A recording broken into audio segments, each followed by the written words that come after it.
fuck? Whoa. Hey. We kind of screwed that one up. But Yo. hey, welcome everybody. Welcome to the Mike and Mish show. It's 9 p.m. Eastern Standard Time. And as you can see, we have lost a friend and we are dedicating this episode to the one Susan Walker. We lost a good one, Mike. Yes, we did. Those of you who know, you already know Susan. Susan's been around for more than a few years. She's been in a bunch of groups. She's been a big fan and supporter and friend of the show for over 3 years, this show, after she passed away last Saturday. And we found out, we saw a whole bunch of people talking about how much of an impact she made on their life. And it really kind of blew my mind. Yeah, she was amazing. She was a supporter of this show when it was just me sitting in a garage on my phone talking to people. And as the show grew, she grew with us. And I wore the OG shirt tonight because I believe she was one of the first people to ever order one of these shirts off of me that wasn't right here in Connecticut. So, rest in peace to the one Susan Walker. We will definitely be talking about her a little bit later on, more in the show. Yes, we will. It's a sad state of affairs for the community that we love here on the internet and in combat sports. We're gonna do our show tonight, and then we'll circle back. We'll talk a little bit more about Susan. So, Mike, we got 3 guests tonight. We got all 3 guys from California. We got Ruben Warr, who made his debut back at BKFC 59 in Albuquerque, who got a first-round finish and then told us a story about himself afterwards. And we thought it was super necessary to get him on so everybody can get to know this kid. And he is going to take a quick turnaround fight at Knucklemania 4. So we're going to have Ruben Warr first, followed by David Diaz, the crazy man himself. He is back as well. He's on the Knucklemania 4 card. And he's going to be welcoming Shane Jordan to the BKFC Squared Circle. So we'll talk to David right after Ruben. And then we'll finish out the show with the one and only Drew Angelcor, who is back on. And he's going to be fighting our first guest. So yes, it just worked out that way. It kind of worked out that way. We were planning on talking to Drew anyway. Ruben took the short notice fight. So we'll be talking to both of those guys tonight. But before we do, we got to shout out our sponsors. And as you know, every week I tell you, Bucked Up is the way to go. I don't know why it's not coming on the screen, but buckedup.com. Got you. Get over to Bucked Up. Use the promo code Mike and Mish 20 and get yourself some supplements and some energy drinks. The energy drinks are tasty. They're sugar-free. The supplements are awesome. They'll get you jacked. They'll cut your fat, and they'll make you look good for the spring and summer weather that's coming up. So just get over to www.buckedup.com and then use promo code Mike and Mish 20. Get 20% off your total purchase. Yes, sir. And then we have Dynamic Life. Sexual health, weight loss, and anti-aging. Retake control of your life by reaching optimal health. Visit www.livedynamic, that's L-I-V, dynamic.com. It's the only online platform where you can become a patient in under 20 seconds. Also, check out their Instagram page at Live Dynamic, that's L-I-V, dynamic on Instagram. And hey, it's just about time to pull in our first guest, Ruben Warr. But before we go there, we will go here.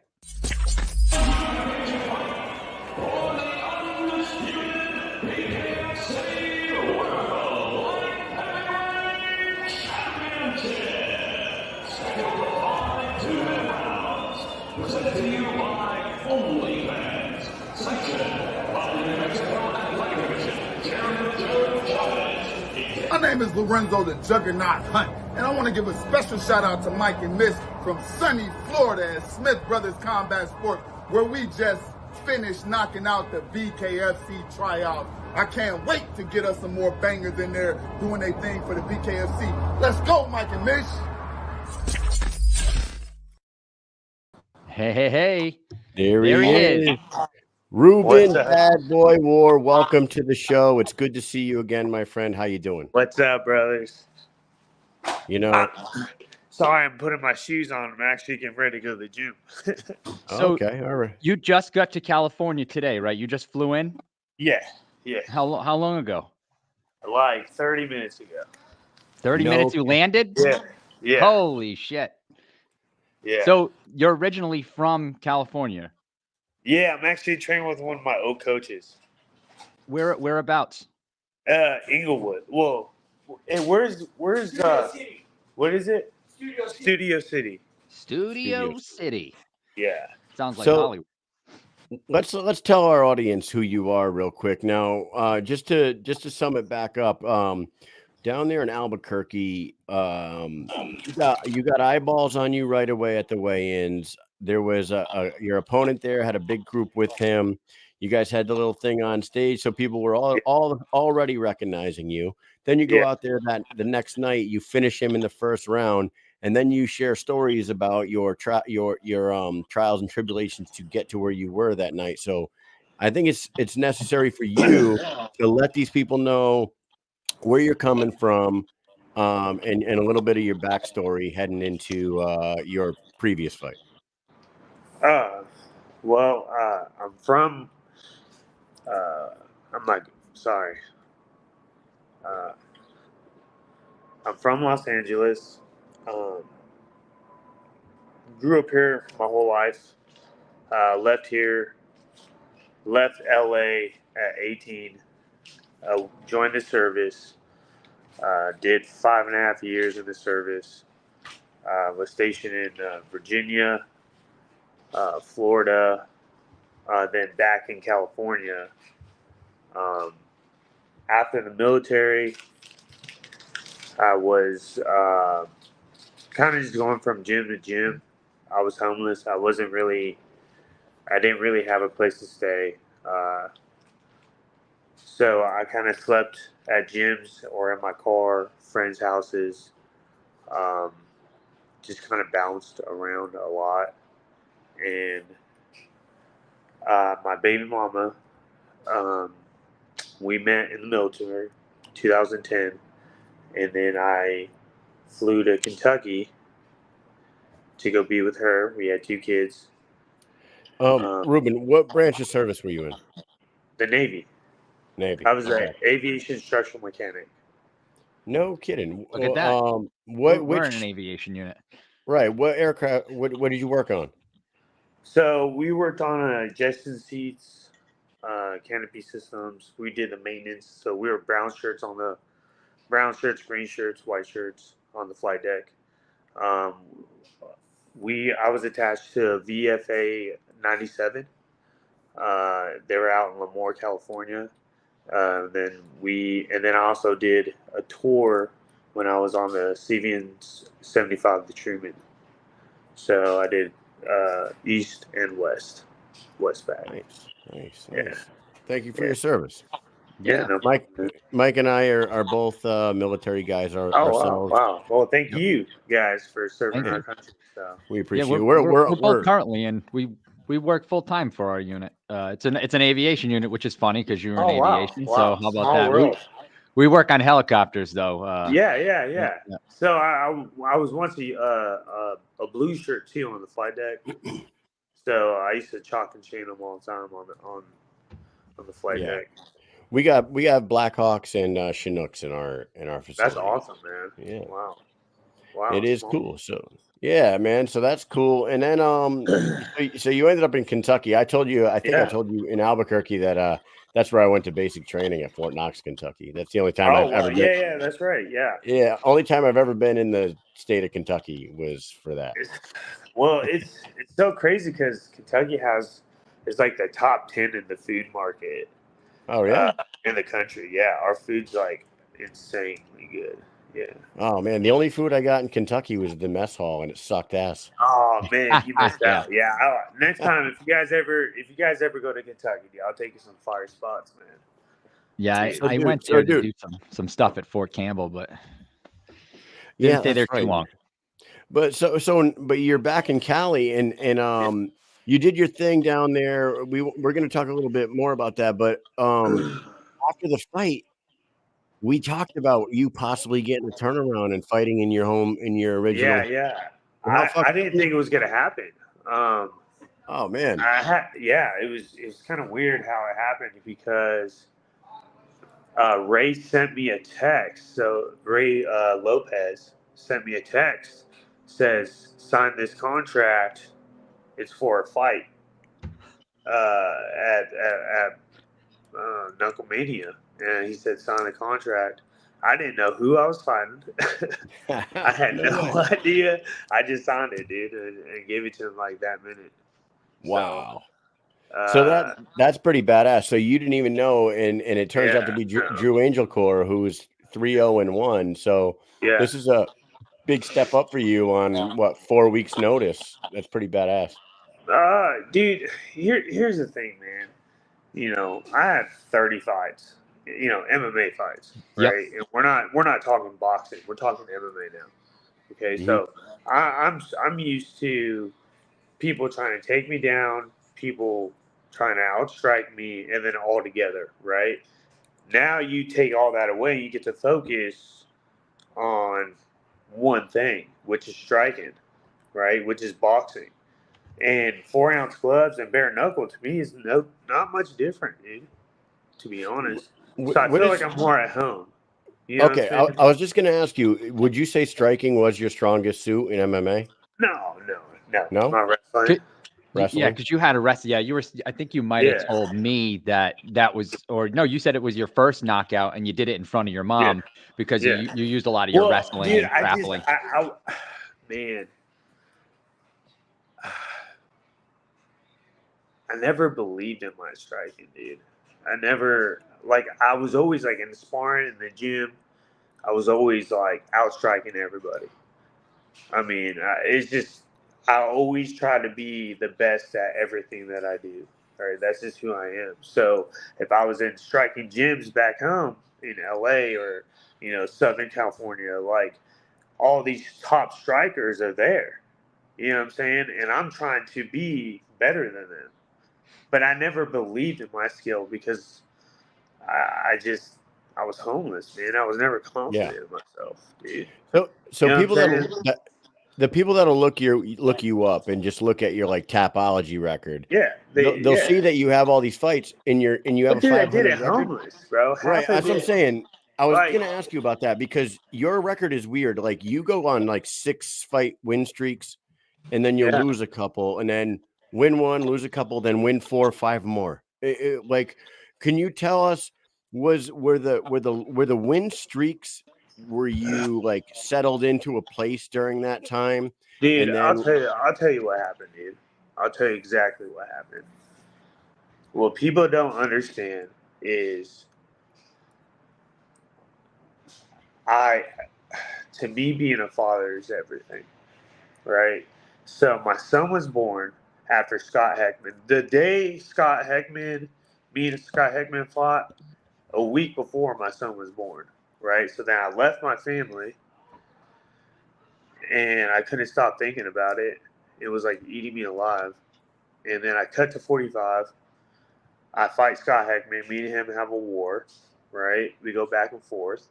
And I told myself, I said, what am I doing? Like, I need to focus on being a dad. And it pushed me away from the sport. And that's why I started losing. That's when you were in the downs. Because I was looking at that record and I'm like, man, this is a weird record. Like you have I was taking fights, bro. I fought at 170, 155, 145, 135. Jesus. Wow. Okay. Like I fought whoever, whenever, right? And it's so crazy that you say this because this dude, Jared Papazzi, I will never forget this. Me and him in the gym, we spar, right? He's a UFC knockout guy, whatever. I'm fighting at 155. He's fighting 135, right? But we're at Black House, where Anderson Silva trains at. Brian Ortega's trained there. Some of the top fighters in the world. So we're sparring, and he's not even coming close to me, right? So, and I was homeless. I was sleeping in my car, dude. I was sleeping in my car, and I was like going to different sparring gyms. You know what I'm saying? Just to spar. Mhm. Like that's pretty much like what I did most of my career until So I went to Kentucky and I actually established a training at home. one gym. Yeah, Yeah, you settled down with your girl and your kids, and yeah. can you And I was tell driving us? 100 miles one way to go to a gym Jesus, Oh, wow. Is there just not a lot of 5 days gyms a out in week, Kentucky? bro. Is there just Hundred, is huh? there not a lot of gyms out in Kentucky? Is there not a Not good big fight ones. community And out there? half of them, dude. Half of them, bro. Half of the gyms in Kentucky are more about money than Yeah, actually fucking learning and being the best. Like none of that's sad. them. Like if you're better than them, bro, they don't. They hate on you. They talk shit about you. They want everybody to know that they're better than you. It's not. It's not a community where you could go from gym to gym and have sparring days, and you guys are all grinding together and everyone's shining. You know what I'm Yeah, saying? It's more of like who has the bigger dick in Kentucky. wow. That's how I feel. so there's not a lot of cohesion there, huh? Yeah, No, it's so you like every got to man for drive themselves. far as fuck to even go to a top gym like AFS where I was training at. And if you see, I started winning. I started demolishing people. And if you see, it's very close together. Like Hmm. 1 month, 2 months, Yeah, nonstop. But I was definitely driving 200 miles a day to do that. And then working on top of that and being a dad. unreal. A lot. So Yeah, it's a lot. I wanted to just ask you, and I know it's a real personal question, but you had told us that you met your mom for the first time. You're 35 years old right now. Yeah. You seem like you're 21. When I was talking to you, I couldn't believe you when you said you were 35 years old, but you Yeah, seem yeah. very young. But you told me that you didn't meet your mom till you were 28. 28. Yeah. 28 years old, and she got to see you fight for the first time live in Albuquerque a couple weeks ago. Can you just tell us, like, what was the disconnect between you and your mother for the first 28 years of your life, and then tell us what it was like seeing her act? Because I interviewed you after your fight, and you hadn't talked to your mom yet.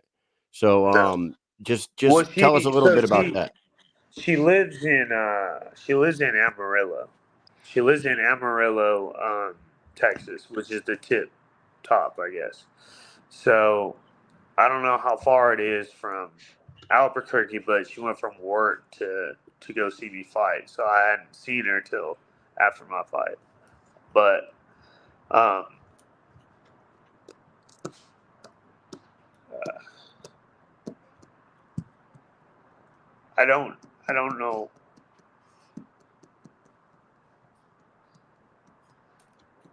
Sorry. You're good, It's all man. right. You're It's good. fine. Uh, I just thought it was a interesting story, and I felt so good for you that night. You felt prouder than you've ever felt. You know what I mean? You told us that night that all you wanted to do was make your mom, your girl, and your kids happy. And I really thought the way you performed that night and the way you handled yourself, you did that. Yep. So be And proud of what you apparently did. BKFC thought so too. Right. And yeah, of course, they gave you a quick turnaround fight, so they must have been impressed by what you did. If you uh, don't want to share that story, it's fine. Yeah. But what was it like when you went to your mom, though, and you saw her? What'd you say? Because I have you on camera walking away, and you kind of like were like, put your hands on your face like this, like, holy shit, I can't believe this is happening. And then you kind of walk away, and everything you just see your mom. felt so unreal, man. To be Yeah. honest, like, uh, sorry guys, just want to talk because my mom is very, As we all are, most of us, right? yeah. It's just I didn't get really much time to be with her. Uh, we ate at like IHOP or whatever it was at like 2 o'clock in the morning. Um, but that was really the only time I got with her. Um, I didn't really get to enjoy it. Yeah, So it What was did like a she whirlwind. When you when you first saw her after she got to see you win and you got your first knockout, did she say anything? Or was it all just a blur because it was such a surreal moment? I was more focused on the bonus. I was so I'm so hard on myself, man. I was so upset at myself that I didn't get it. That I went to the parking lot and Cam, you could talk to Cam about this. I went to the parking lot and I said, "Hey, you got the bonus, right?" And he said, "Yeah." I said, "I need that shit." I said, "If you want to spar, we can spar right now." And then I think he thought I was joking, but I was for real. I was down, like, Let's fight for it. Double or nothing. And so, but that's just the type of person I am, man. I didn't get to even enjoy. I kind of beat myself over it over and over again for being that way because I could have at least enjoyed a little bit more time with my mom. I don't even know the next time I even get to see her. You know? You're not staying. Sorry, you're not staying in touch with her. Like you guys don't talk regularly now. Dude, it's hard for me, bro. Yeah. You know, I put so much pressure back home being a dad that, like, you know, my kids go to school an hour away from where I live. So, on top of me working 7 days a week, on top of training, and I still take my kids to school. And you're a roofer, right? I'm a roofer, yeah. Yeah. And That's not I easy have, work. well, I don't build the roofs. I help people with their claims, with insurances. Oh, And okay.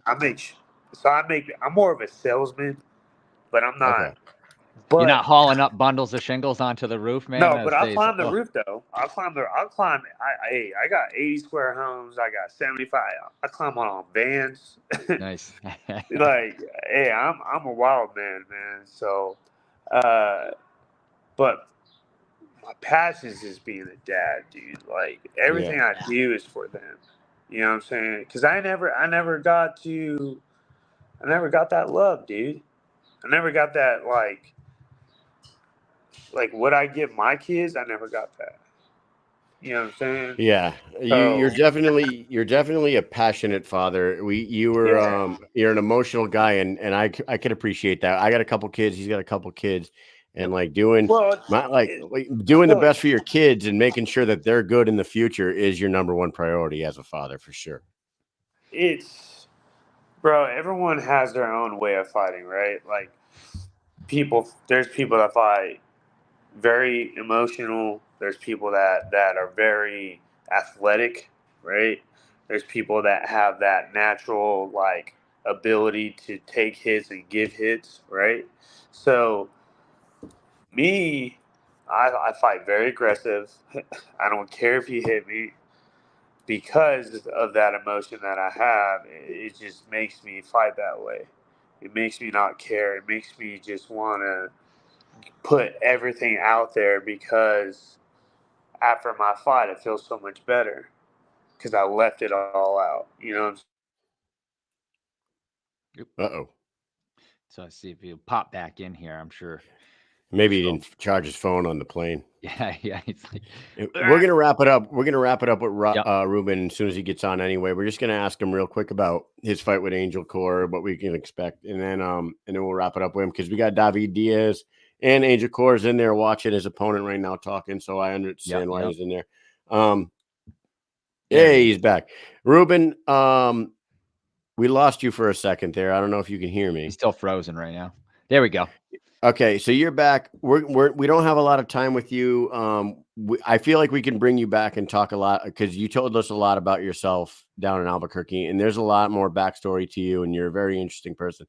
But you are fighting Drew Angelcor in a couple weeks, Los Angeles, California. You got the quick turnaround. Just really quickly, summarize how training has been going, coming off of a first round victory, getting that phone call from the BKFC, getting that quick turnaround, and getting prepared to go back home and fight in front of an LA crowd. Just sum that up for us real quick. Oh, you're muted. You're muted. Can't hear you. There you go. Yep. Nope, still muted. Hey, Ruben, you might have to drop out, come right back in real quick. Yeah. Yeah. I just want to get his thoughts on Drew real quick, and then we'll let him go. He's like, guys, for you guys that don't know, we're not going to talk all about it, but like he had been shot at 9 times, like 4 months before he fought in Albuquerque. Not one of the bullets hit him. It was quite a story. Yeah. It's quite a story. He was definitely being, if you believe in like guardian angels or something, somebody ran up on his car and shot 9 times into his car with him and his girl in the car, and not one of the bullets hit either one of them, which is fucking nuts to me. Yeah, he said he was depressed and heavy at the time, and he ended up buckling down, losing weight, and then getting himself a fight in Albuquerque, and now he's getting 2 fights 1 month apart from each other. So we'll bring him in here. We'll wrap it up with him, and then Ruben. Hey, sorry, All is right. it working? Yeah, it's working now. So like I was saying, we got David Diaz coming on in a second here, but I just wanted to ask you about Drew Angelcor and what can we expect? Let's just do that. What can we expect out of you and Angelcor April 27th? Go ahead. Pressure in his face. Pressure in his face. No one. Look, I think he's a gamer. I think he's been in the game a lot, and he's not afraid of getting hit to give a hit. Just like I said, but you can't just take my hits. You can't. And I'm not trying to be cocky or anything, because I got a lot of anger in me, brother, and I'm ready to let it out. So, you're gonna get pressure, and if I'm ready to take whatever the hell he gives me. I love it, man. I love your drive and your passion for the sport and your family. I'm so happy that you got a quick turnaround fight, because we met you that night. We thought you were a great dude, and I think you deserve this one. There it is right there. Drew Angelcor is, absolutely. Knucklemania 4, biggest show of the year, biggest event. This is going to be the fight people are going to fucking remember that night. I promise you. There it is. So Ruben Warr taking on Drew Angelcor. Thank you so much for coming on, and we're going to let you go tonight. Mike, do you have anything else for Ruben? Ruben, we will see you in California. We will be there, so we'll see you again. All right. Thank you so much for coming on. Everybody else, stay tuned, because we got David Diaz coming on next. Cannot wait. Here we go. Let's go, perros! Oh! What's my fucking name? What's my fucking name? What's my fucking name? Fight of the night! I told you! You promoting the wrong people, boss! What'd I tell you, boss? Hell yeah, dog. Who else is getting this love, huh? Who else is getting this fucking love? Que fue my $300 hat, though. Que fue my $300 hat, though. Congratulations, man. Thank you, brother. This guy. Let me tear up a little bit right there, man. God, yeah. First thing I want to say, one thing before I say anything, fellas, man, everyone, it is okay to cry. It is okay to feel. It is not safe to hold that shit in. We go to a point where we want to start hurting ourselves, and we're only hurting everybody we love. Cry, let that shit out. I am the biggest crybaby in BKFC. I cry in the ring, in interviews with you guys.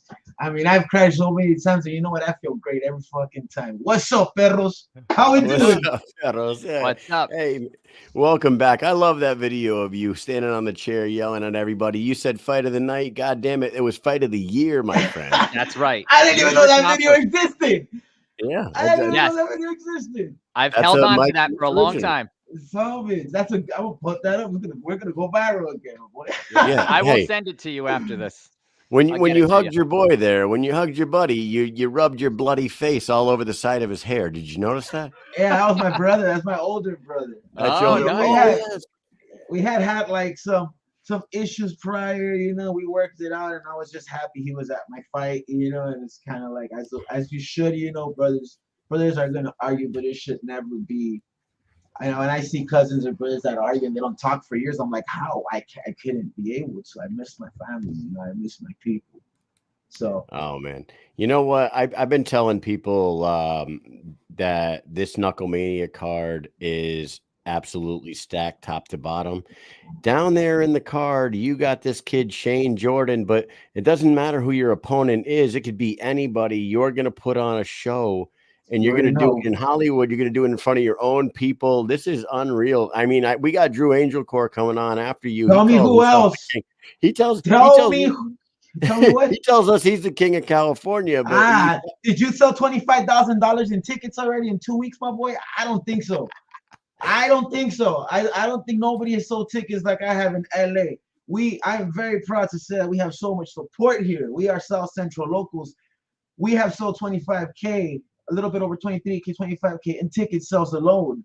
Out of promoting. We were the only motherfuckers promoting Knucklemania weeks. We're the only ones putting up posters. We're the only ones doing meet and greets. We're the only ones promoting this shit everywhere. And what does fucking BKFC decide to do? Put me in a fucking prelim. They have people with losing streaks fighting 0-0 after me. That's fucking bullshit. They're taking away my entrance because I have a killer entrance for you guys. And if I can't come out with that music, then we're losing that shit to what? Copyright fucking music that I can't get jiggy to that shit. You know, I have a white dancer. No, it's not John Blaze. Yeah, it's get jiggy to this shit. You know, so I know for a fact Feldman is happy with what I'm doing, so I don't see myself being in the prelim for long. So don't be surprised if I get bumped up. It just makes no fucking sense. Just makes no sense. Yeah, well, you are entertaining. I mean, so you're telling us that you're on the prelim, so you can't use copyrighted music. Is that what you're saying? Yeah, they don't let you use copyrighted music. Yeah, you can't. So, yeah. And like, you know, my thing is this: I am your fucking LA fighter. And all these guys say they're LA, there's that. I am the fucking people's fighter. I'm the LA fighter. I'm wearing out to my South Central LA. I don't go somewhere and claim something else. I always say fighting out of South Central LA. Is this card going to be a pay-per-view? I actually just thought about this right now because the other ones, some of the past cards, not all the Knucklemanias, but some past cards have been pay-per-view. So the whole card might be able to be copywritten. And that's something that we definitely need to look into because you may just be able to do your walkout because they might not put any of it on YouTube. I'm not sure. I don't really care. I just want to put out my music. I look, man, it's either we're the first fucking fight of the night. Fuck it. I'll steal the show. Then y'all gotta fucking, yeah. I mean, come on, Papa. Come on. You fucking think I get dropped 3 fucking times, I'm getting up 4. You think when have you seen me scared of a punch? You seen me fall 2 times. What did I do as soon as I got back up? Did I pull back or did I go straight shotgun?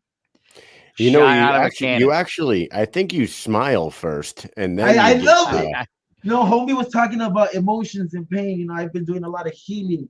I am very fucking chill outside here. Just I don't want to be this person when I'm home. This is I hold so much anger because I try to be a peaceful fucking person and I take so much shit from people. It stays here. It doesn't fucking just leave. Don't think I forget.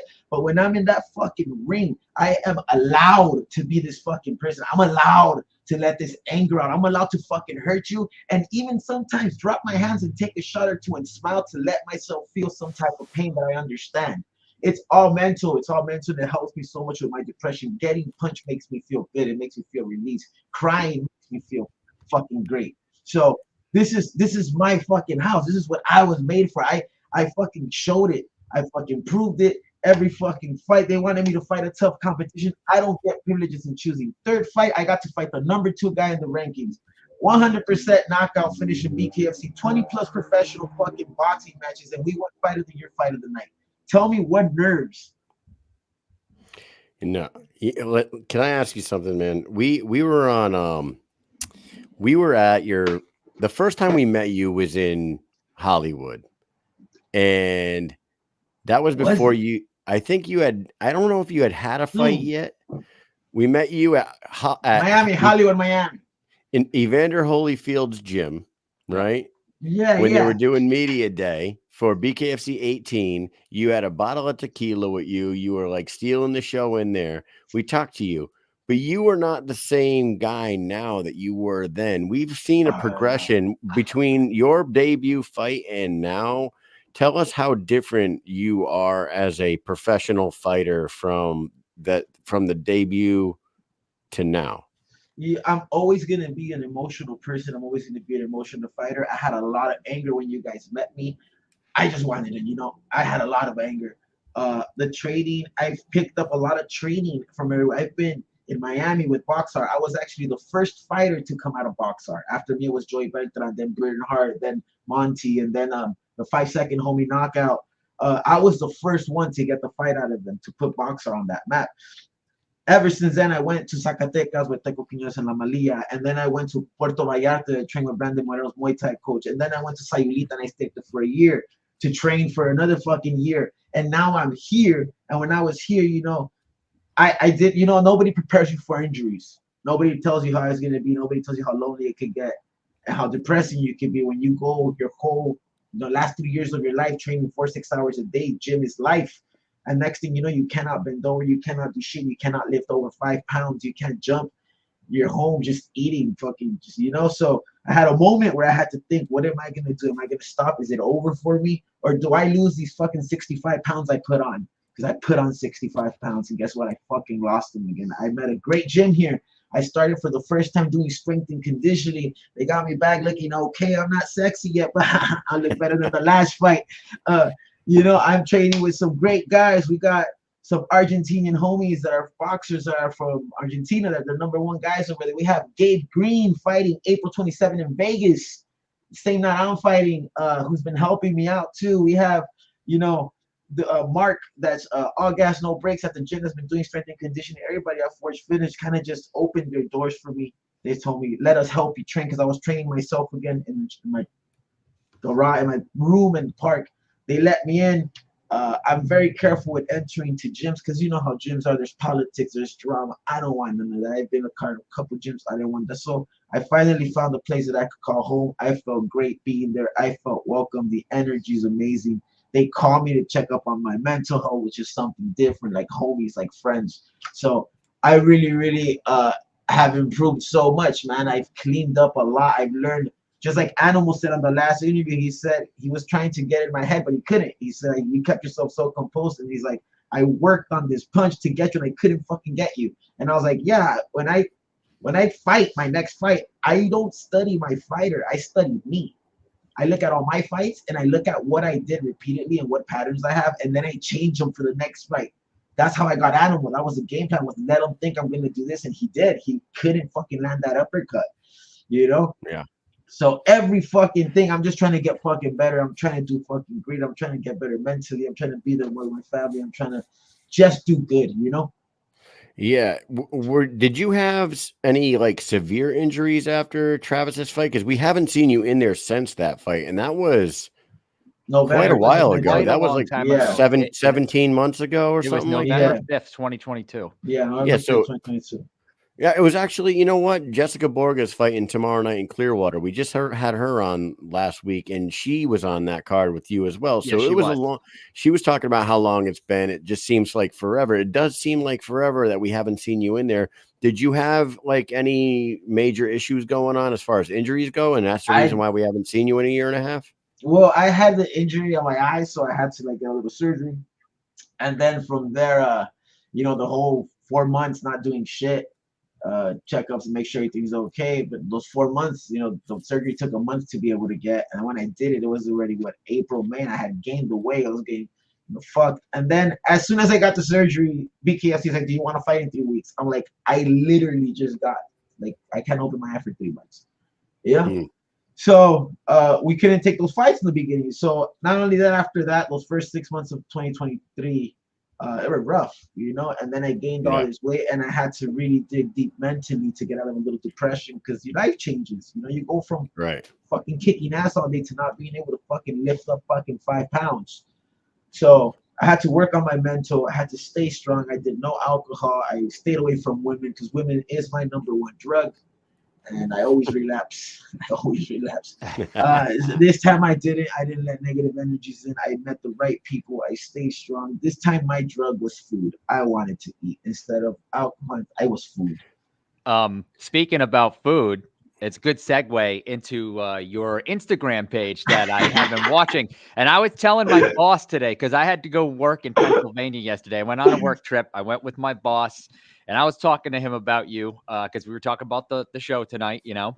And I was like, man, you got to go and watch his food videos that he's been making. I said in one of them, I don't even think he speaks one word of English, and I still watched the whole damn thing, laughing right along. I don't know what you're saying, but I think I know what you're saying. But I love the whole thing. I love every second of that video. I like the first one. I like the second one. You got to start really getting these things going So out, man, because I actually did. I actually made the second one because I hide the man from the first one. And then I just made another one. I'm doing a meet and greet this Saturday with the sandwich shop. So I said, hey, let me make a video where you make the sandwich and I voice over it. So I put that one out today. But many people are like, dude, this food shit is hilarious. And I'm like, you know what? Like, this is my thing though. Like, so I don't want to be an influencer, man. I want to be a fucking role model. You know, yep. I don't do fake. That you, my boys. This is how I actually talk to people at the gym. This is the energy I carry. This is the energy I give off. So when I do that, that whole video was done like in 3 minutes. I didn't do like, oh, let me do it again. Let me do it. It's all like, and the voiceover was one take. Oh, it's so funny, the voiceover. It's great. Yeah. You're like, yeah. I'm gonna put in some sound effects for the avocado. Yeah, we got. I want to. Did you burn your hand? I burn my hand and start yelling. And I'm gonna make that a thing. I burn my hand every time I get. Every time. But, you know, like, I want to, you know, one thing, I love fighting. Fighting is my passion, you know, but I really do also want to get into entertainment. I love to do some acting. They've hit me up a couple of times. They're like, dude, you could definitely fit the role of the Mexican that's in prison. And I'm like, well, put me on, bitch. You know, like, am I getting paid? Because if I am, like, let's go.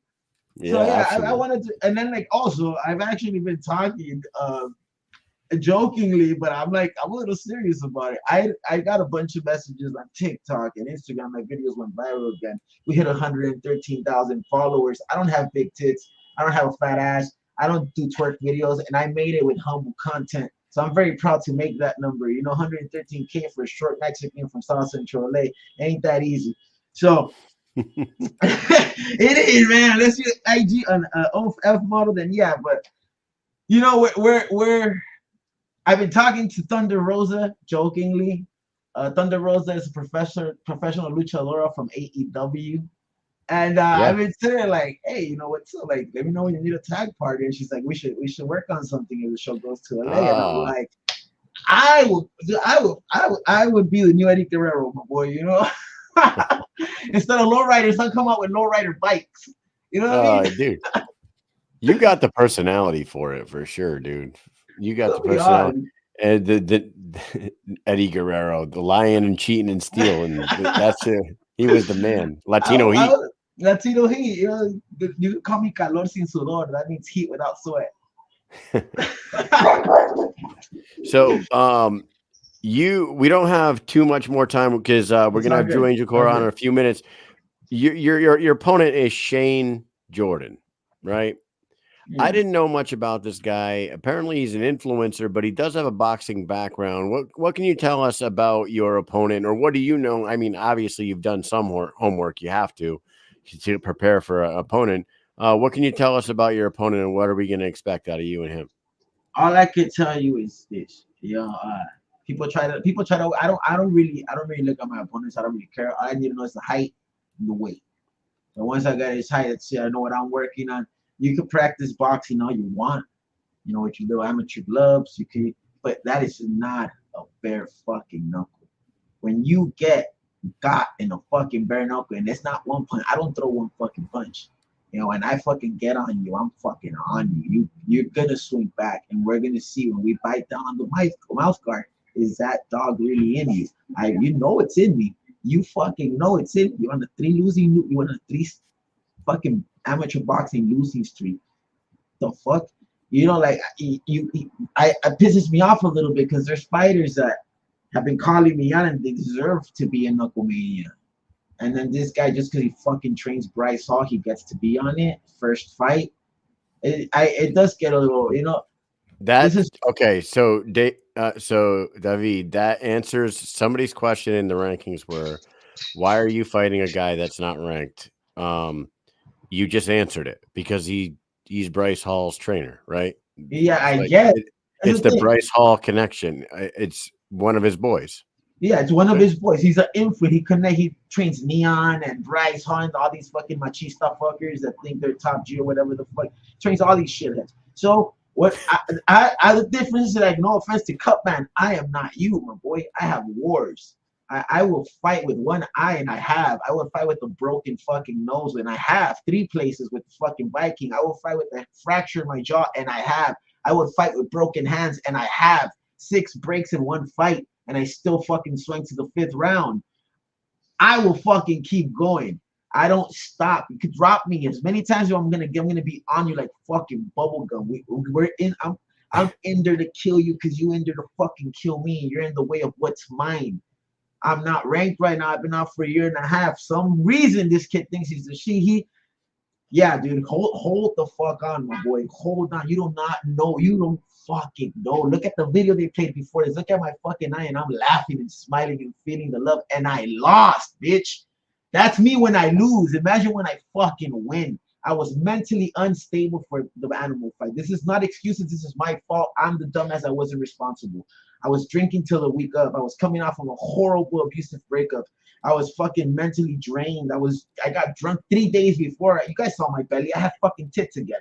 I was out of shape, but that's my fault. Nothing to take away from Animal, and I still performed fight of the night, fight of the year. What are you gonna do now that I'm not drinking, that I'm focused, that I'm mentally stable? What the fuck are you gonna do? Well, we know that you come with an energy that puts on fight of the night, fight of the year performances every single time. This is not one to turn your you're fired up. I cannot wait to see you fight. Mike and I will be out there in LA. We're gonna see you at Media Day. We'll see you at the weigh-ins, and we'll be there. We'll be there for the fight. I can't wait. Thank you so much for coming on here tonight. Knucklemania is just a couple weeks away, everybody. This is David Diaz versus Shane Jordan. Debuter fighter against one of the most exciting guys in the division. I just can't wait for this one, man. Let's go, Pedro. Thank you guys for having me. It's a fucking pleasure always being here with you guys. Once again, man, it's okay to cry. Reach out if you need help. You are not alone. And have a good night. Thank you, guys. All right, Mike, you got anything for him? Thank you so much, man. Great to have you on. It was so fun having you on for 5 minutes like a couple weeks ago, and even better to have you on longer tonight. I can't wait to see more of those cooking videos. We will see you in just a couple of short weeks. It'll be here before we know it. Knucklemania 4 cannot friggin' wait in California. Let's go. First card ever in California. Knucklemania 4. Let's go. Everybody stay tuned. We have Drew Angelcor, the King of Cali, coming on next. Stay tuned. Thank you. Later. See you later. Let's go, perros. See you, buddy. Hey, what's up, BKFC fan? This is Russ, a.k.a. Mr. Extra. Got my boy here, Carlos, CNC Management, #1 management team in BKFC right now. Know that. We want to give a shout out to Mike and Mish, #1 podcast in the fucking world. Know that. Ain't nobody touching them. Period. Love you guys. We're here at Clearwater Fight Night Clearwater at the Fighter Hotel. Waiting for the fighters to come in. Love y'all. Hey. Hello. Oh, let's give Drew. Hey. Hey, Drew, what's going on, buddy? Thank you for hanging in there for so long. Hey, before we get into things with Drew, isn't it funny how Carlos was kind of like Russ's hype man on the side? Like Russ would say something, Carlos would be like, "That's right, you know it, you know that." That shit was just funny to me. Oh man, welcome to the show, King of Cali, Drew Angelcor. What's going on, brother? What's going on, you guys? Hey, so forgive me, I'm at my gym right now. I'm in my truck. The fucking sun is in my eyes. My class, I'm about to teach in like 10 minutes, knows to go get ready. So if I have to like step out real quick and scream at them real quick, I will, but they already know what time it is. I'll make time for y'all. I represent as the King of Cali. Sure. Love Yeah, it, we man. ran Thank a you few so minutes much. late there. Can you guys hear me? Everything's good. I got that goddamn glare, but I can't really get away from that. Yeah, we can hear you. can hear you. We can see you. We can hear you. Everything's Cool. good, man. Hey, welcome back. We always love having you on here, man. And you get an opportunity here to fight in front of your home state, dude. First one Yeah, in man. California history. History in the making. We talked to your opponent a little earlier tonight. Do you know anything about this kid? No, I mean, I know he just came off a first round knockout victory, and then I was watching him speak today. I saw the interviews he did. I know what he said. That's about it. But I've caught a few of his MMA fights. But when I fight guys who fight in the cage, there's not much. I don't really base anything off of that because they go to the ground, they wrestle. That's not really it's not too applicable. So I saw his last fight, all 1 minute of it, and I got enough. I know enough. Yeah, he seems like he's pretty game. So, but it was a surprise to us. Me and Mike were waiting for that Bobby Taylor announcement. You guys were pushing hard for it. We were trying to help you guys push for it. We thought it was actually going to happen. Yeah. And then, like, really out of nowhere, they announced Ruben Warr versus you. And it really just took us by surprise. What was going through your head when they called you with his name? Just run us through that. So he wasn't even my original opponent. I have two contracts in my inbox right now that have different names, per usual. It seems like almost every fight I get switched. So shout out to Ruben for taking the fight now because my original opponent was somebody else from California. We pressed for the Bobby fight. He knows I didn't duck him. I feel like the air has been cleared. I believe him and Scott went ahead and backtracked their original statement that I was ducking them. I think Bobby just did an interview with you guys that you shared like yesterday. Yeah. And his theory of, hey, they're just giving me a different fight, Cali-based. Look, I'm not the one who makes the matches. You guys know I called for him in the ring at my last fight in September. In the ring, I said, Bobby, you're next. So why would I duck him, right? My theory is that they want to just put all the Cali fighters on the same card so that they can sell tickets. They don't have to pay for plane tickets. I mean, that makes sense to me. Right. I'm not ducking Bobby. Bobby's not ducking me. But I will. I've already made it clear, and I will say it after I win in 2 weeks. I will make it known that Bobby has to be next. I'll be 4-0, and I will fly myself to him. If it's a financial thing, I'll get in my pickup and I'll drive after the fight, and I'll meet Bobby wherever the hell we have to fight. I guess he's fighting in May now. That's what I saw him post. So I'll take care of business this month. He'll take care of business next month. From what I see and hear, Soto and Henry will be fighting for the title. And then I feel like let me and Bobby scrap. And then the winner, me, will fight the whoever gets the title between between Bryce and Soto. That's my prediction. Tony Soto did so. We're waiting for that news too. There's nothing official on that, but we did hear some rumblings, and then Tony did drop the thing today. Fight news coming soon. So everybody with a brain that's a bare knuckle fan knows that that's probably going to be the announcement very soon. You're right. If you went to 4-0-1 after a win over Ruben, and then they did line you and Bobby up, Bobby would be what? He would have 6 wins at that point, right? 6-2, I think. Yeah. He would be 6-2. Uh-huh. I would think that a win for you, moving you to 4-0, gets you into the top 10 of that lightweight division. And then if they did line that up, I don't see why it wouldn't have title implications or at least be considered. Yeah, nothing else makes sense because Palomino already said he's not fighting at 55 anymore. He's, unless it's some $1 million fight, which there are none. So, remove Palomino. He's chasing 65 gold. And then if Soto and Henry fight, who else is there? Me and Bobby. Right. Let us get down. And like I said, I will demand the fight because the people, we owe it to the people. I mean, I want the fight. It's an exciting fight. Everybody wants to see it. Oh, yeah. So, however, don't get it twisted. Like, okay, I said that. We're done with that. I'm not overlooking Ruben Warr. I'm not looking past this guy and already lining. I'm just saying, for all those wondering, did I duck Bobby? No. Will I fight him next? Absolutely. Now, April 27th, I fight Ruben Warr. That's all I care about. He just won by first round knockout, so he's no slouch. I'm actually excited that he's the guy I'm fighting and not the other guy because the other guy I think it would have been his bare knuckle debut, and that's not. I don't want that. So I'm excited that I get a guy who's coming in with some momentum. He's got a good story behind him. I was listening today, and he's got a story, but so do I, and I've shared my story, and you know. Right. No, you know me. I'm a professional, right, Ryan? And so I'm not here to trash him. His story is his story, and mine is mine. And he's got kids to feed, so do I. So at the end of the day, I heard him say he's going to bring pressure. Man, please do. He said, "Oh, he won't be able to take my punches." Man, tell him to go watch my fight with Timmy Mason. If you think I can't take a punch, boy, I got off the canvas twice. So, it's going to be fun. Oh yeah. I can't wait. I can't wait. After he fought, and we were at the post-fight press conference, Kyle actually brought it up, kind of pressed Dave Feldman a little bit, like, "Hey, what's going on? Let's get a couple of these guys over on that Knucklemania card from this card, the guys that didn't get hurt." And boom, it happened. Him and Coring, we were kind of shooting for that guy that knocked out McElroy.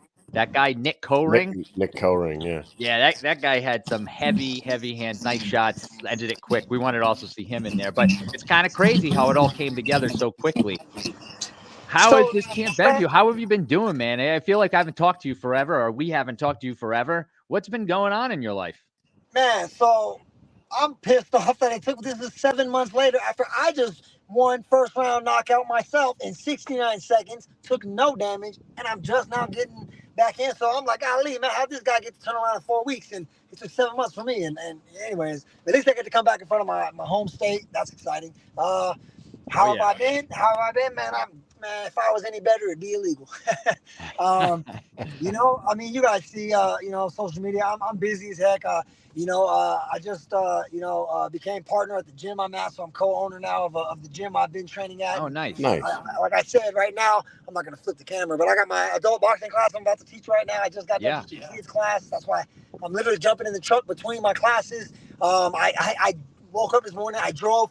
I heard my opponent talking about I drive 100 miles. Bro, I drove all the way to Las Vegas, which is like 200 and something miles each way, twice a week. I drive all the way to Vegas and back to get that work with my boy Shane Mosley Jr. So I'm getting championship level work. I'm training. I get up every day at 4 a.m. I train with my coach here in Barstow at 5 a.m. I'm driving to Vegas twice a week, getting championship level work. I feel good. I'm already on weight, man. I made weight 2 weeks early on accident. So, me, I'm always in shape. I'm always in the gym. I'm a full-time father. I don't know if you guys saw, but I'm a bare knuckle badass and a pageant dad now. My oldest daughter won Miss Barstow. So when I'm not Congratulations. Thank you. When I'm not beating people up, I'm doing pageants with my daughter, and my son's getting ready to play soccer again, and my youngest daughter started school this year, my 4-year-old. So life is full, man. The gym, my wife started working, so we're busy, man, and I wouldn't have it any other way. Hey, Drew, how close to your fight weight do you walk around? It doesn't seem like, because you're always in incredible shape, and it doesn't seem like you have all that much fat to cut. So if it ever, right? So you said you accidentally hit 155 2 weeks ago. No, I'm just kidding. I'm like one. Well, after I got done training this morning, I went 8, and after I ate, I was like 162. And so that's right. Good. So what I wanted to ask you, do you have any other fat to cut? Like if you ever wanted to go to 145, could you do that, or is that too much? My coach said absolutely I could. I just don't want to because I enjoy the process. I've never been. I've been. I'm transparent. I'm transparent on my sobriety, and I'm also transparent about my love for cookies. So, could I make 45? Yes. Will I? No, because It's a bummer to do that. It's fucking probably sucks so bad to do it. Yeah. I would have to really, work to get there. And I'm like, why, man? I enjoy the process. I don't have to skip meals. I just stopped eating like an asshole 3 weeks out, no more cookies and brookies and you know what I mean? And then I dialed in. If I were to go to 45, I'd have to I don't know, fucking hate myself. I only asked the question because it doesn't look like it looks like you're so fit all the time that you don't really have the body fat to even cut another 10 pounds. So it's amazing to me how good you are at your walk around weight, but like most fighters cut 20 pounds. You know what I mean? Nah, well, the heavy, like when my walk around weight because I'm in the gym 12 months a year, but I walk around closer to 170. Like if I eat a big pasta dinner and eat my cookies, I'll go to bed at 172. And then once I get into camp mode, I'm like 65 as my walk around. Nice. And then I can on Friday morning, I can wake up at 160, cut those 5 pounds in 90 minutes, make weight, and then I'll be okay. Nice. Wow. That's good. Yeah, you're probably a huge relief to not have to do all the other bullshit leading up. Yeah. It's just always a huge distraction, I feel like, for fighters. I see these guys like fucking dying, like, Fat Boy Bobby, the one I'll be fighting soon, man. I see he has to kill himself to make weight. And I don't want to do that. I don't want to have to do that. I want to enjoy the process. And, me and my coach joke, we're cutting weight. I put the sauna suit on, I do like 30 burpees, and I'm good. Wow. That's an advantage over everybody, I think. But don't get it twisted. The reason is because I do this all day, all every the time. day. Yeah, full time. I'm always. And the reason is I want to be ready. You guys saw when I took that fight in Florida. I jumped on you guys' show. Remember, I took that fight 5 days notice and flew across the country without my coach. And so, but that's just because I stay ready and I don't drink or smoke or anything. So it's not like I have toxins to get rid of. And I just gotta stop eating like an asshole, and I can make weight in a week. I feel like they were actually impressed by you, like stepping into that fight and then just constantly just coming forward the whole fight, just kept going and going and going and going and going. And they're like, "Hey, man, I can't believe this guy took this fight," and he's like nonstop, just coming forward. Like you were like, "I don't care. I'm in here. I'm in it to win it." That was good. I actually enjoyed it. It was a fun experience, just to prove that I could do it, and I'm cool with my opponent and Travis Ingram. We're friends now. I still watch and support him social media wise, and it is what it is. Me, I don't have any bad blood to anybody I fight. But when it comes time to fight, we're gonna take care of business. I'm gonna take care of business, and then And then it's on to Bobby. Yeah. No offense to him, but the whole time I was like, oh, good. You know what? It doesn't matter if there's 10 seconds left. He's gonna end the knockout, but he's gonna end it any second. It's gonna happen. He's boom. But it was good. Hey, good on you for taking that fight and fucking coming forward the whole time. That shit was crazy. After that fight, man, the word got out that I'm ready and willing to fight anybody on short notice. And then, man, once a week I get some goddamn promoter in my inbox like, "Hey, champ, you want to fight this guy that's 10-0 with 15 knockouts? We'll give you $1,000." And I'm like, and they're like, "We'll give you $1,000 and pay for your flight." I was like, "Fucking kiss my ass! I'm not a journeyman. I just did it that one time, and now everyone thinks I'm that B-side guy to fly in. Fuck you." No. Oh, man. No, thank you. You said something about the weight cut. You said just stop eating like an asshole. It's funny that you say that because, like, recently I've been like way back in the gym, and I'm like watching what I eat, and I'm doing all this stuff, and I cut 16 pounds in the last couple of weeks, and I'm feeling better than ever. And a guy at work today, earlier in the gym, he's like, "Hey man, I just I need to lose a few pounds, and I'm like this and that." And I'm like, "Well, how do you eat?" And he's like, "Well, I eat this and this." I'm like, "Well, you need to stop eating like shit, dude. That's here's a big secret. Stop eating like a fucking asshole, and you won't be fat anymore." I mean, this guy's not fat, but he's just got like a little love handles that he wants to get hold. I'm like, cut the fucking donuts out of your breakfast, and you should be fine. You know what I mean? You work hard enough. Yeah. You don't have to starve yourself. Just eat good. That's all. Yeah, eat good, work out. You'll be fine. Cleaner, eat better. But hey man, we love having you on here. We love talking to you. We won't keep you too much longer. Just for one last thing before we go.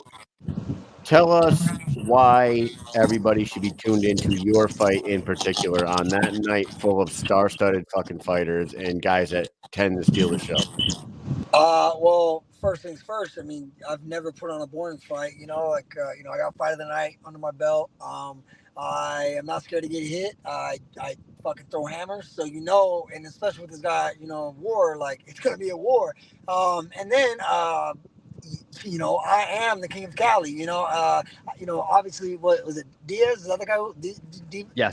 The guy that was around before me. Yeah, he's from South Central. LA's his town. I'm not claiming LA. Barstow's where I'm from, and it. But I believe you're gonna hear that crowd when I'm in there, and you're gonna know, man, Cali really backs me. And so the energy is gonna be electric. I don't know how to fight boring. And then I'm just I'm excited. It's been 7 months. since I got to get in there. So I feel like my dog that finally is gonna get let off the leash, and then I am in that conversation of, okay, with that title in the air now. So I have to earn that. I have to prove to that the whole BKFC and everybody watching. I'm gonna take care of business. I'm gonna retire Bobby Taylor after that, and then whoever's got the title, they're gonna get this work.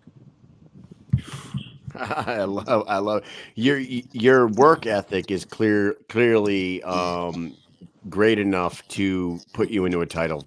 I have no doubt about it. Your drive is insane. I don't know how many other fighters work as hard as you, and we talked to all of them, and that's not a shot at anybody else, but it's well documented how fucking much work you're putting in, and it's pretty impressive, dude.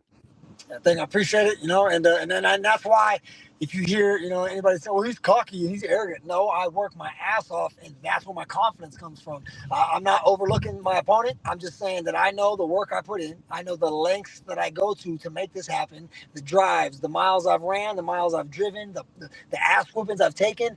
I get my ass whooped, and then I show back up, and that's why I'm so confident, because, and plus, I'm 17 years in the game, man. And, I got 25 amateur fights, and I've been, to hell and back, and because so I've earned my spot, and I will continue to prove it.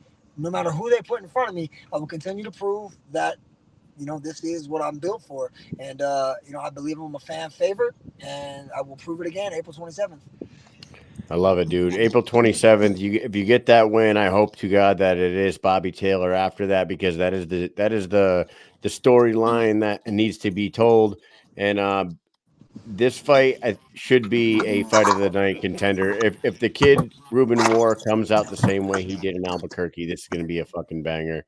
And I'm excited to see it. Mike, you got anything else for Drew before we let him go? Yeah, when I think about you, man, I don't think cocky and arrogant. I just don't. And that's not even, I'm not trying to kiss your ass or anything. I just have, that's never, ever crossed my mind when it comes to you. I don't know who's saying that, but hey, man, you're a hard worker, and your fights are always exciting. So listen, you've earned it. Thank you, sir. I appreciate you guys for having me. And like I said, hey, last time I believe there was a mistake. I saw you guys at breakfast, and then we never got to actually talk at the fight Endeavor. So don't do that this time. This time we will. We do that with like at least 50 people an event we're going to talk to, and then we just come home and we go, wait, we forgot this, and this person. It's crazy. I'm going to hunt you down, even if we have to sit down at breakfast and do the interview. Let's do that. I'm down for that. Absolutely. We'll see you out there for sure, man. We'll get we get there media day, and we'll be there media day. We have a whole extra day this time too. So. Yeah, I'll be. Yeah, and then I don't have to drive 2 hours, fly 5 hours, and layovers and all that. So I'm excited to be able to just drive down the street and enjoy doing this, man. I can't wait to dance. Yes, sir. Well, thank you so much for coming on. We will see you in a couple of weeks. For everybody else, stay tuned. We have a little tribute to Susan Walker here, and then we'll speak a little bit. Thanks for coming on, Drew. We'll see you soon. Thank you. See you guys soon. Later.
And there you have it. Susan Walker will seriously be missed. You can see all the love in the community. She supported everybody too, and she didn't just support our show. She was in the comments of every podcast out there that was trying to push the sport, MMA as well. Ben Field with Against the Cage, he loves Susan. It's a super sad situation, man. Yeah, I was saying it earlier. When this happened, and I started seeing people come out and write a bunch of stuff about her, I was like, wow. I thought that I had something special. So for everybody watching, I've had a group chat with Joe and Susan for years and years. And we have thousands of messages. Sometimes the show ends and we message 1,000 times in one night, just back and forth, just questions and this and that. And then maybe we don't talk for a few days and then she needs help with the computer, or then they have a question about a fight, or are you guys going to this event? And we'll just start talking. And it doesn't end until someone's like, all right, I got to go to sleep. So this got to end now because I'm just falling asleep, you know? And that happens so many times over the last few years. And then I'm thinking like, wow, yeah, it's, wish everybody can enjoy that. And it seems that many people did. A lot of people came out and they have the same exact story that I have. And I was like, whoa. So she's putting all this time in all these groups that we see. She's in all the comments. She's messaging with us. And she's also doing that with all these other people too. So all these people really did get to enjoy Susan. I just really wish that we were able to get to Iowa and treat her to everything, Right. Yeah. That does suck. One day we were going to get to Iowa. She was going to probably sit in the barrier. You know what I mean? We can probably get her in there in the VIP area.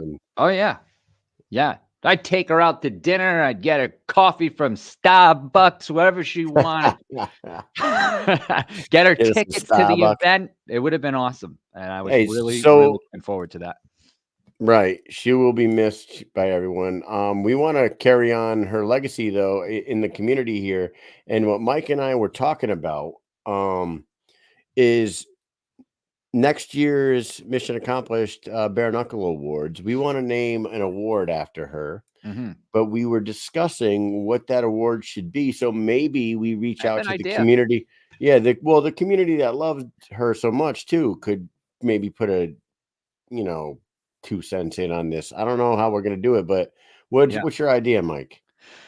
I was thinking maybe guest of the year. Susan Walker, guest of the year, maybe something like that. So if anybody has ideas, feel free to, send them here in the comments now, message us, whatever, if you come up with an idea, but we are definitely going to integrate her name into, our show so that her legacy will live on and she will not be forgotten about. Fan of the year is a good one. That's Fan of the year. There you go. That's good. Yeah.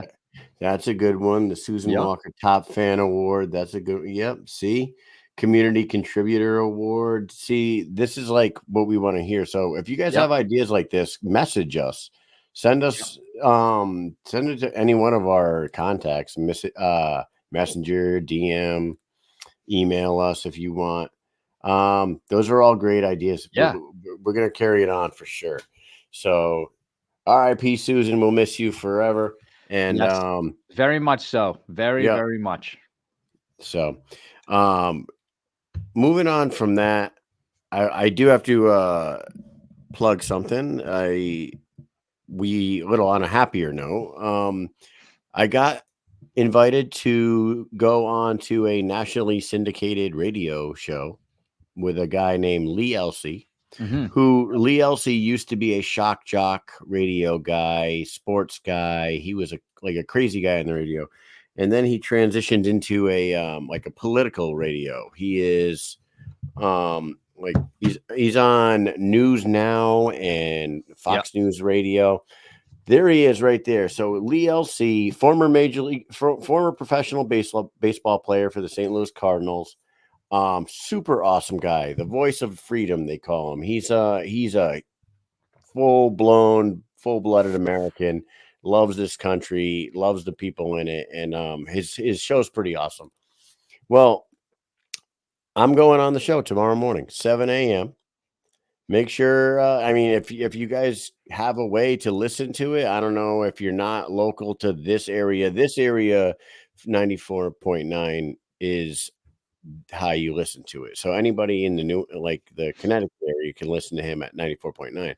I would say go on iHeartRadio or one of those apps that you could plug into, different radio shows and try to find it because I'm looking forward to talking to him. We're going to discuss bare knuckle fighting. He doesn't really know much about bare knuckle fighting, so he's interested.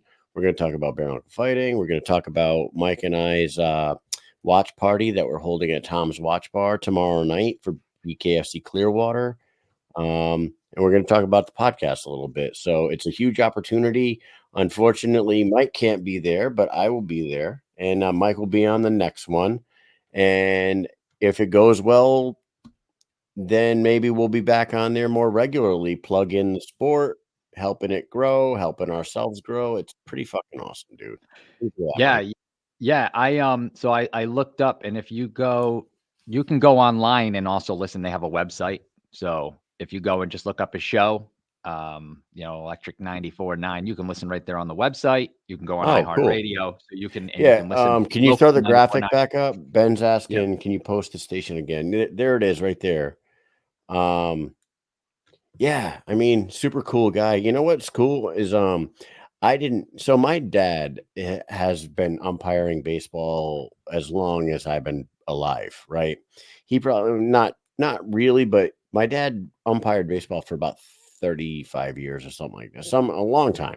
Did it for a long time. He's umpired everything from little league all the way up to minor league baseball, Cape Cod League baseball. He's basically done a little bit of everything, and he knows so many people in the baseball community, and he knows Lee. I told my dad that I'm going on the show. He goes, "Oh, I know Lee." I'm like, "You do?" He's like, "Yeah, tell him I said hi. He'll probably know who I am." I'm like, you know everybody, dude. He's like, Lee Elsey hit the longest ball I've ever seen hit out of Dickerman Field in Connecticut. Let him know that when you see him. I'm like, dude, you really do. It's funny how you become like a referee or a umpire in basketball or baseball, and like you just know everybody. So when I told my dad I'm going on the show, he's like, "Oh, tell him I said hi." Well, you fucking guy. But huge opportunity for us. Make sure you guys check it out. I promise I won't sound like an asshole. I'm going to do my best not to swear. And it's going to be about a 10 to 15 minute spot that they're giving us. So nice. So I'll hold this one down. I promise, Mike, that I won't fuck it up. And the next and if I don't fuck it up and we get invited back, Mike and I will go on there and do our Mike and Mish thing. Yeah, and actually, I was thinking that we should do a little bit. We should do some more. We should do a little tour here before this May 11th card. Maybe get on a few local things. So hopefully you guys will be seeing us on a few more shows and stuff like that. Maybe. I know that in the same building that 94.9 studio is in, 107.7 is in there and 106.5 is in there. So there's two other big, like major radio stations in that same building. So maybe we could fucking pull something off and get on those other two as well. You know? Yeah, absolutely. Yeah. Abso-freaking-lutely. Abso-freaking-lutely. So, hey, man, thank you so much to our three guests that came on tonight. Ruben Warr, incredible story. This guy has a big backstory. Like I said, we didn't talk about all of it, but we'll get him back on sometime and we'll talk a little bit more about the trials and tribulations that he went through. Everyone has them. His just seemed to be a little more in depth than some of the fighters we've talked to recently. Thank you to him for coming on here. Congratulations to him for getting the quick turnaround. And, when I said, you brought it up earlier, but what I said at that press conference, and I wonder if that like influenced at all. I don't know, who knows, but I was like, "Hey, Dave, on tonight's card, two of the debuting fighters that really impressed everybody and kind of won over the crowd are both California fighters, and neither one of them took damage. Is there a possibility that either one of those two guys or both can end up on that Knucklemania card in a few weeks? And he was like, you know, we're going to talk about it. Maybe we can get one of them on. Yeah. And then Yep. fucking Ruben's fighting Angelcor. I love that. So congratulations to him for getting that opportunity in front of that California crowd. That's awesome. David Diaz, you are entertaining as hell at all times, and we can't wait to see you out there. And Drew Angelcor, thank you so much. You are definitely in for a war with Ruben Warr, so that's going to be fucking awesome. So all three of those guys, thank you for coming on tonight. Yep. Thank you so much. Before we get going, there is a couple of things going on. We have fights tomorrow night. Oh, yeah, we do. We've got fights tomorrow night, and they are going to be good. It's going to be headlined by these guys right here. Mike Richard the Marine Richmond. Hey, he's Lozano. not bald Mike, though. Did you see that? Yeah. Yep. He's looking He was very like that dapper. in Kansas, remember? Yep, in Kansas? looking very dapper with the fade. Mm-hmm. It's good to see him back. I heard there was a weight miss today. Lozano missed weight. That was the word on the street. We were not there, but I did hear that. We did. I heard the same thing. Yes, I did. I heard that he missed weight and Mike wasn't too happy about it, but they figured things out and the fight is on. So that main event's amazing.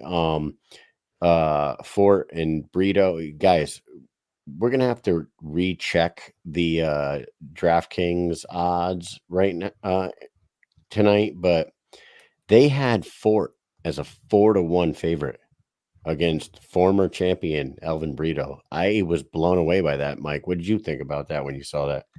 Yeah, I said, listen, I need to meet up with whomever is making these, and I need to know how they come to these conclusions. I want to know how they do it. I have to know. I have to look into this. How do you come to the conclusion that he's that he's that much of a favorite? Guys, what? This is a former champion.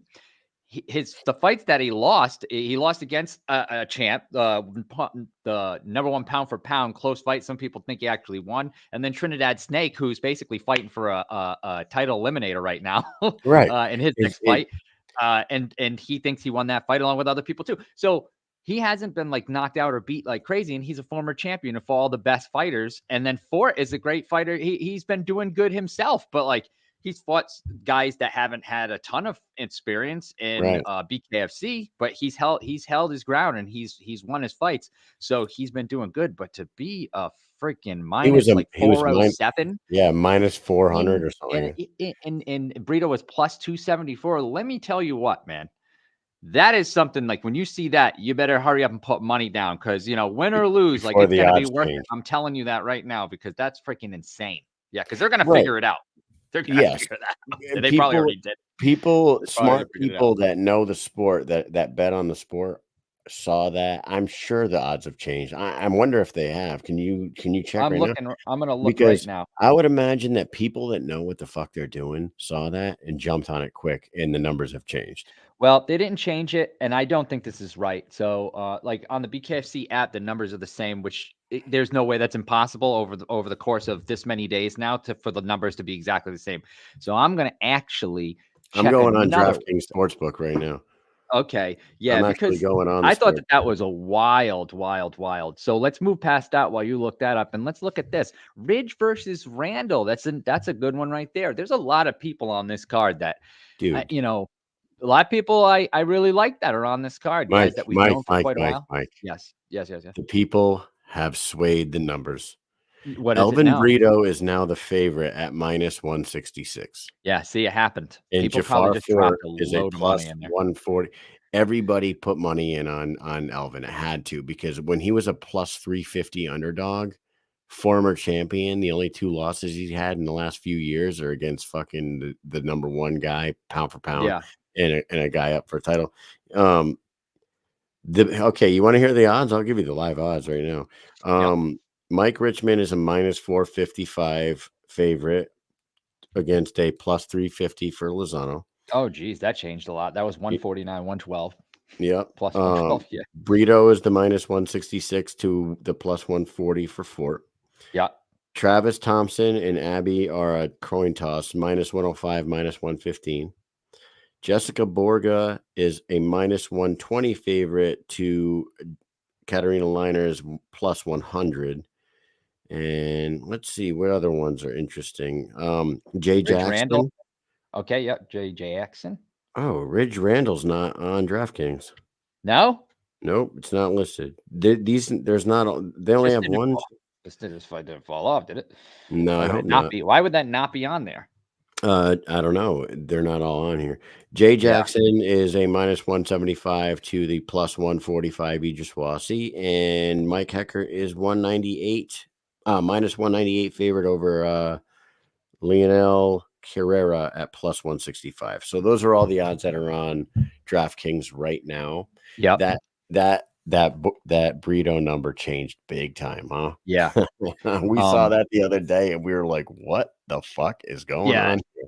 I just want to know how they come to that conclusion, because if anything, even if they were going to have 4 as the favorite, how could it be that by that much? I just don't understand it. I really don't. I think rightfully so. It should be 4 at like a +150 to 200 with Brito at a -100 and like 30 -150. Like that's the only way it makes sense. And who would ever even deny that that's what it should be? Everybody should agree. I mean, if you watch a sport and you see who these guys have fought and where they are in their careers, that's what didn't make any sense. So, okay, yeah, but anyways, Ridge versus Randall here. We've got Gaskins versus Panel. Let's see. I'm just going over the people that we didn't do yet. Look at this. We got Brandon Golden here fighting Reeves. That one surprised us. And I know. I didn't even know. We were just talking to the guy. I don't think he ever even mentioned it to us. Like, hey, I was going to say, Mike, you and I went to dinner with him. We had drinks with him. I know. He may have told us and we just fucking didn't listen. I don't know. He did. I don't think he did. But Brandon Gold, Jackson Wink's own. We'll be watching. Brandon Gold, guys, Brandon Gold trains and lives at Jackson Wink in Albuquerque. Yep. And manages fighters. But he trains with a bunch of killers in there, dude. I'm curious to see how this goes. Good for him getting a fight. Yeah. Awesome. Then we have this Hilton versus Ruger. And then we have this guy who a lot of people probably know because he's pretty big in the MMA community. Chachi Versace is fighting. So that's pretty damn cool. So there you have it. That is the card tomorrow night. You can watch it on the BKFC app, right? Or if you live in the Northeast, what can you do, Kyle? What can you do? Well, you could come out to Tom's Watch Bar at Mohegan Sun, which is one of the best bars around this area. It's got TVs galore. It's got great waitresses and bartenders. They're very personable. They take good care of us. And the drinks are good. The food's good. And we're going to be giving away some BKFC merch. And also, we're going to be joined by the one Zach Kalmas from Gloucester, Mass. Gloucester's own Zach Kalmas will be there. And I believe one of the newest fighters signed off of the New London tryouts, Rob Perez, will be there as well. I'm pretty sure. He told me he was in. Nice. But Wolf. This is Wolf, right? The guy who called out Lorenzo Hunt. Yep. The guy that said Valor, and also on our coverage of the Connecticut tryouts. Yeah, there might be a few other fighters that are local that are going to pop in there as well. So, but on top of BKFC merch and maybe some bucked up stuff we're going to give away, guess what else we're going to give away, Mike? Oh, some free tickets to the fight on May 11th. Yes, we are. So bring your asses out to Tom's Watch Bar, Mohegan Sun tomorrow night. The prelims start at 8 o'clock. So if you want to show up right at 8 o'clock, sure, do that. If you want to get there a little early so you don't miss any fights, get there too. We're going to do some raffles, and we are going to give out, I don't know, a handful of tickets. I haven't gotten the exact number that we're going to give out yet, but we are going to give out some free tickets to BKFC 61 happening in the Mohegan Sun Arena, May 11th, the first bare knuckle event in New England so far. And this is the one we've been begging for, Mike. This is the one we've been begging for.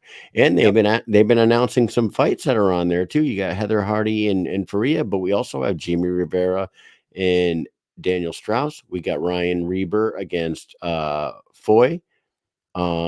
You got Zach Kalmas versus Connor McKenna. Sarah Click has an opponent on the app. I don't know who her name is off the top of my head because I'm not looking at it right now, but Sarah's fighting somebody. Chris Sorrow is on the card against a guy named Scott Roberts. And Click is going against Gage. Gage. Her name is Natalie Gage. Yeah. And the Chris Sorrow opponent was not supposed to be Scott Roberts, but I did get some information that there was reasons why his opponent pulled out. Mm-hmm. You guys probably know who that was, but for health reasons, he had to pull out. He'll probably be all right, but he couldn't fight May 11th. He couldn't get cleared. So there you go. Derek Campos is fighting now. Who is? Campos. Derek Campos. Derek Campos is on that card? Yes, he is. He's on the card, and he is fighting Mike Trezano.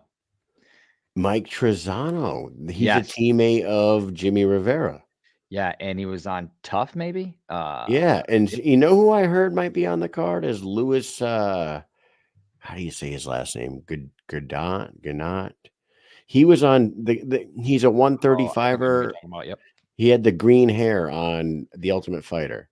He's a teammate of Jimmy Rivera's as well. I heard he's going to be on it. So, dude, shaping up to be a good one. This is fucking awesome. This is fucking awesome. If you guys need tickets and you want to buy them, we have a link. Oh, Pat Casey's on there too. Wow. So we have a link on my page and on our show's page. If you want to buy tickets through Mike and Mish, you can do that. Do it. Or you could always help out a fighter and go find their link. But if you want to buy tickets and you're ready to purchase now, just go over to my Facebook, our show's Facebook. The link's there. Click the link, buy some tickets, and come hang out. See you there. Come hang out. But if you're in New England, be at Mohegan Sun tomorrow and hang out with us. And that's all I got to say about that. It's been a great show. 3 great guests. Shout out to Susan Walker one more time. We love you. And what else you got for these people, Mike? Shout out. Yeah. Love you, Susan. Shout out. Let's miss you. Yeah. So, how about we give Susan a shout out? Let's go, boy. Right? It would be only right. Shout out. Let's go, boy. That's right. Shout out. Let's go, boy. And if you're shout out, let's go, boy. Yep. And if you want to hear me talk to Lee Elsie tomorrow morning, tune in 7 o'clock and I'll be there. And that's all I got, Mike. Yes, sir. Tomorrow morning. What'd you say? You're eating pizza tomorrow morning? What'd you say? I got to take a PT test tomorrow morning. I thought you said you're eating pizza tomorrow morning. I was like, oh, that's good. Yeah, I got to take a little ACFT tomorrow morning. So I got to get some sleep. Thank you guys for tuning in, and we will catch you later. Right, Mike? Peace. Peace.